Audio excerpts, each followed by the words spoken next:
ओम नमः शिवाय दोस्तों। अगर आपकी कोई मन्नत पूरी नहीं हो रही हो या फिर तमाम प्रयासों के बावजूद आपको करियर में सफलता नहीं मिल रही हो या व्यक्तिगत जीवन में परेशानी चल रही हो, तो परेशान होने की जरूरत नहीं है। सावन सोमवार का व्रत करके यहाँ बताई गई व्रत कथा का पाठ करें।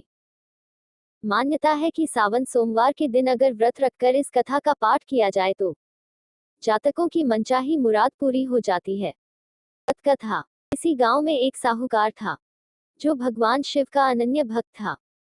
उसके पास धन धान्य किसी भी चीज की कमी नहीं थी, लेकिन उसकी कोई संतान नहीं थी।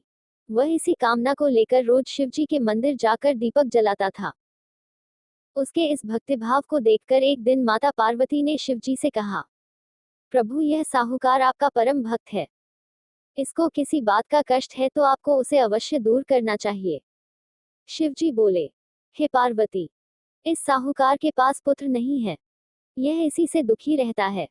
माता पार्वती कहती हैं, हे ईश्वर, कृपा करके इसे पुत्र का वरदान दे दीजिए। तब भोलेनाथ ने कहा, हे पार्वती, साहूकार के भाग्य में पुत्र का योग नहीं है। ऐसे में अगर इसे पुत्र प्राप्ति का वरदान मिल भी गया तो वह केवल 12 वर्ष की आयु तक ही जीवित रहेगा। यह सुनने के बाद भी माता पार्वती ने कहा कि हे प्रभु, आपको इस साहूकार को पुत्र का वर देना ही होगा। माता के बार बार कहने से भोलेनाथ ने साहूकार को पुत्र का वरदान दिया, लेकिन यह भी कहा कि वह केवल 12 वर्ष तक ही जीवित रहेगा। साहूकार यह सारी बातें सुन रहा था, इसलिए उसे न तो खुशी हुई और न ही दुख।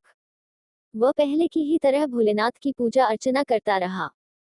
उधर सेठानी गर्भवती हुई और 9वें महीने उसे सुंदर से बालक की प्राप्ति हुई। परिवार में खूब हर्षोल्लास मनाया गया, लेकिन साहूकार पहले ही की तरह रहा। उसने बालक की 12 वर्ष की आयु का जिक्र किसी से भी नहीं किया। जब बालक की आयु 11 वर्ष हो गई तो एक दिन साहूकार की सेठानी ने बालक के विवाह के लिए कहा। तो साहूकार ने कहा कि वह अभी बालक को पढ़ने के लिए काशी भेजेगा। इसके बाद उसने बालक के मामा जी को बुलाया और कहा कि इसे काशी पढ़ने के लिए ले जाओ, और रास्ते में जिस भी स्थान पर रुकना वहां यज्ञ करते और ब्राह्मणों को भोजन कराते हुए आगे बढ़ना। उन्होंने भी इसी तरह करते हुए जा रहे थे कि रास्ते में एक राजकुमारी का विवाह था। जिससे उसका विवाह होना था वह एक आंख से काना था। तो उसके पिता ने जब अति सुंदर साहूकार के बेटे को देखा तो उनके मन में आया कि क्यों न इसे ही घोड़ी पर बिठाकर शादी के सारे कार्य संपन्न करा लिए जाएं। तो उन्होंने मामा से बात की और कहा कि इसके बदले में वह अथाह धन देंगे। तो वह भी राजी हो गए। इसके बाद साहूकार का बेटा विवाह की बेदी पर बैठा, और जब विवाह कार्य संपन्न हो गए तो जाने से पहले उसने राजकुमारी की चुंदरी के पल्ले पर लिखा कि तेरा विवाह तो मेरे साथ हुआ, लेकिन जिस राजकुमार के साथ भेजेंगे वह तो एक आंख का काना है। इसके बाद वह अपने मामा के साथ काशी के लिए चला गया। उधर जब राजकुमारी ने अपनी चुनरी पर यह लिखा हुआ पाया तो उसने राजकुमार के साथ जाने से मना कर दिया।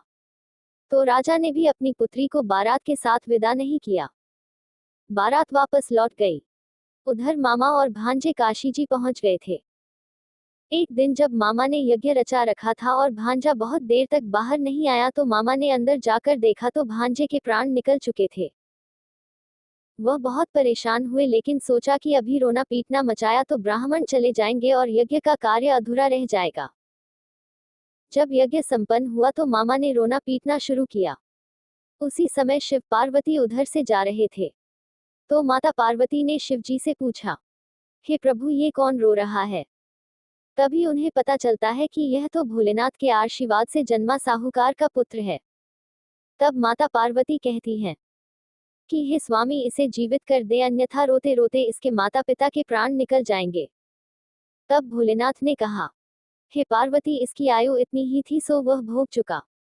लेकिन माँ के बार बार आग्रह करने पर भोलेनाथ ने उसे जीवित कर दिया। लड़का ओम नमः शिवाय करते हुए जी उठा। मामा भांजे दोनों ने ईश्वर को धन्यवाद दिया और अपनी नगरी की ओर लौटे। रास्ते में वही नगर पड़ा और राजकुमारी ने उन्हें पहचान लिया। तब राजा ने राजकुमारी को साहूकार के बेटे के साथ बहुत सारे धन धान्य के साथ विदा किया। उधर साहूकार और उसकी पत्नी छत पर बैठे थे।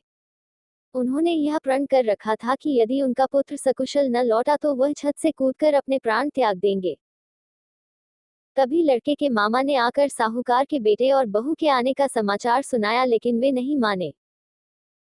तो मामा ने शपथ पूर्वक कहा, तब दोनों को विश्वास हो गया और दोनों ने अपने बेटे बहू का स्वागत किया।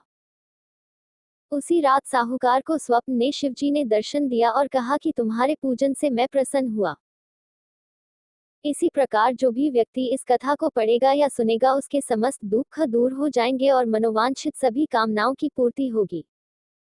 कहानी कैसी लगी दोस्तों, अपनी राय कमेंट बॉक्स में जरूर लिखेंगे। इस व्रत को कैसे किया जाता है, कैसे पूजा किया जाता है, यदि आपको नहीं मालूम है दोस्तों कमेंट बॉक्स में कमेंट कीजिएगा, हम उसका एक वीडियो जरूर बना देंगे।